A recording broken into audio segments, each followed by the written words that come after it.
Hey guys, so for whatever reason, I got this sudden inspiration to make a video kind of on the same vein as my last topic about insanity and psychosis, mental illness and awakening. And so I wanted to talk about physical illness and awakening.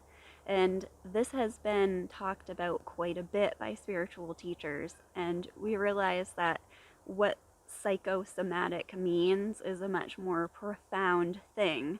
However, when you take the assumption that all illness is psychosomatic, whether it's manifesting or not, or that we are not actually subject to illness, but that we actually create it, it's very difficult to let go of the doership and the self there, because it either becomes somebody's fault that they're ill or they're a victim.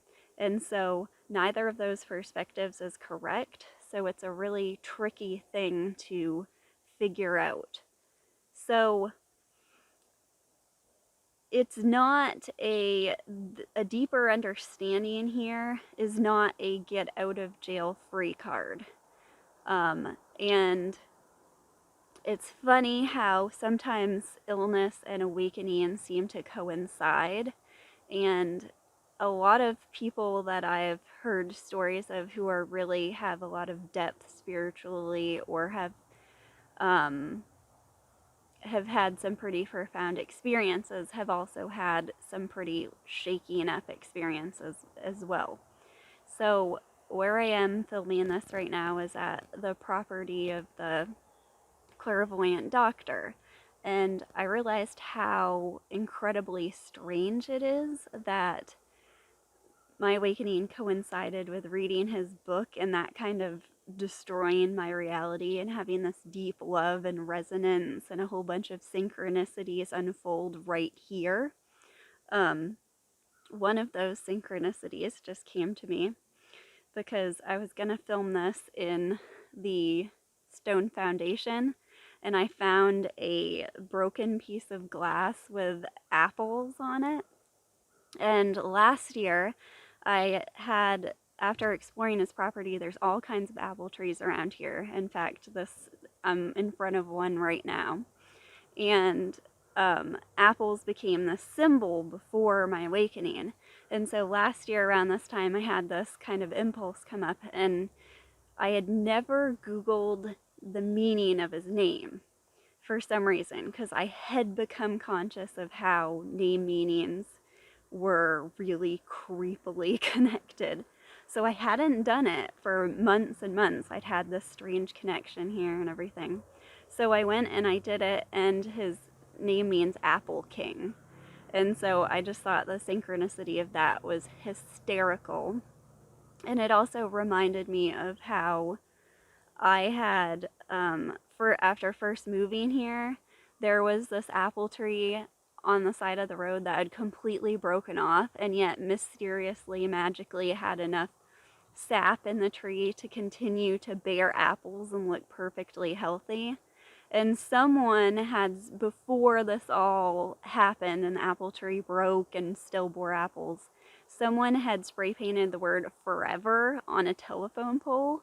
And so it made the most beautiful, just crazy picture. And that was one of those kind of early things that before I was kind of into things and connections just really stuck with me. And it's funny how your memories go back to that sort of thing.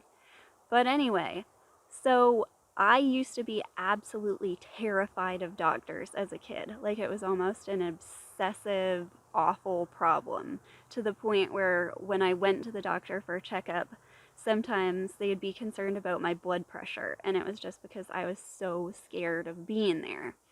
And so as an adult, that continued through and turned into some kind of like hypochondria for a little while, and I was able to recognize that and I was able to deal with that. But I was always just sort of avoiding doctors. And so when you uncover your fear, it's funny how you create these incredible like opportunities for awakening. So anyway, he ended up having his leg crushed horribly as a kid. He had this intuition this building was going to collapse. And he told people, but they made him go to work anyway. And so he spent like months in bed rest. And there was another illness that occurred to him. There was several illnesses that occurred for him. And I found when you look back at people who are deeply into spirituality and awakening, there's always some sort of illness of some kind there or setback that kind of changed, like it was a forced surrender and changed their perspective. So that's kind of how we have to look at illnesses. And this is also how I'm starting to look at um, seasonal changes.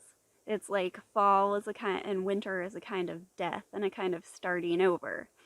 And of course, consciousness, this all happens on the screen of consciousness, and consciousness is what allows all of this to be.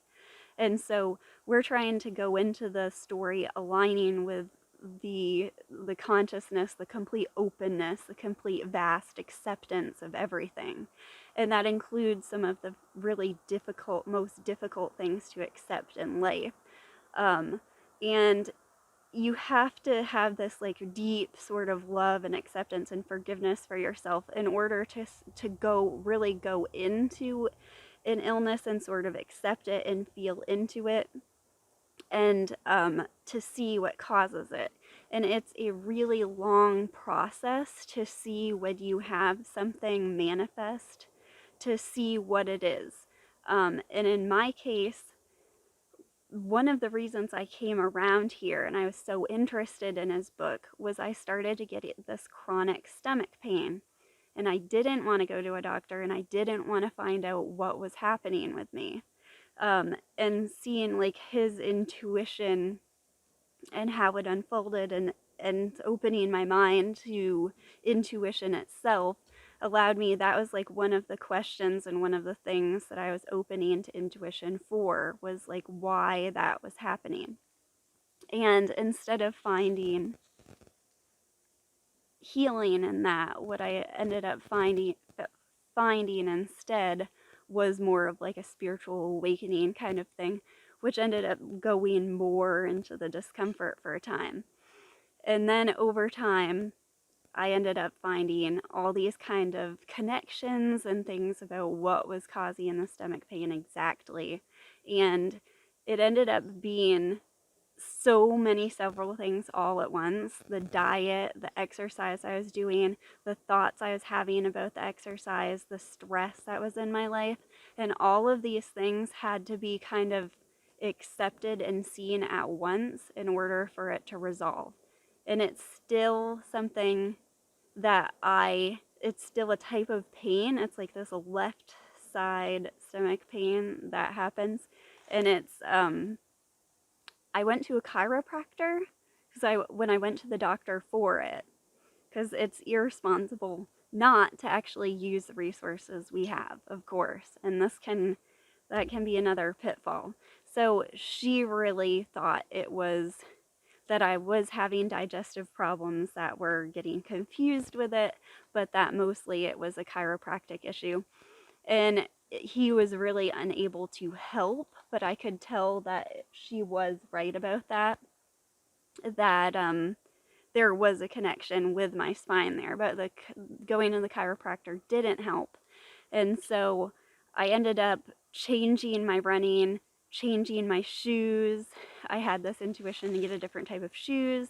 I ended up like really experimenting with different stretches and yin yoga poses.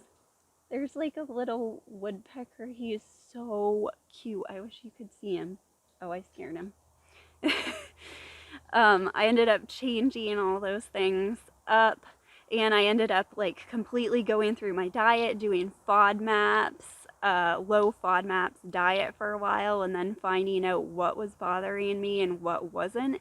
And that was just completely in flux. Like I'd find some sort of connection with this pain, stress, or a certain type of food, or a certain type of exercise, or not doing a certain type of stretch, and I'd remedy that, and I'd be like, yes, I found this connection, and then it would shift again. It was such a mysterious thing. And so over time, like over a year and a half, I have pretty much completely healed it. But I know if I do certain things, I could have that same pain again. And it was my sister's like really highly trained in yoga and personal training, and also she's really awesome with nutrition and everything. So I used her as a resource, and she said she thought it sounded like an adhesion, and I thought that might be correct, but it was so funny how it wasn't digestive, it wasn't stress, it wasn't my posture, it wasn't just exercise, it was like all of those things completely together. And so when you go into healing something, it's like you have to explore every single aspect. You have to talk to an actual medical doctor. You have to look at your diet. You have to look at your thoughts about it. All of these things have to be gone into and explored with curiosity. And I mentioned curiosity in the last video, but it really is true that curiosity is what kind of disconnects or gives you space from what you believe is you, but can look back at something. It's like this love and open mindedness and disconnection, but connection at the same time. It really is a magical word. So foster more curiosity. I really believe that curiosity is healing.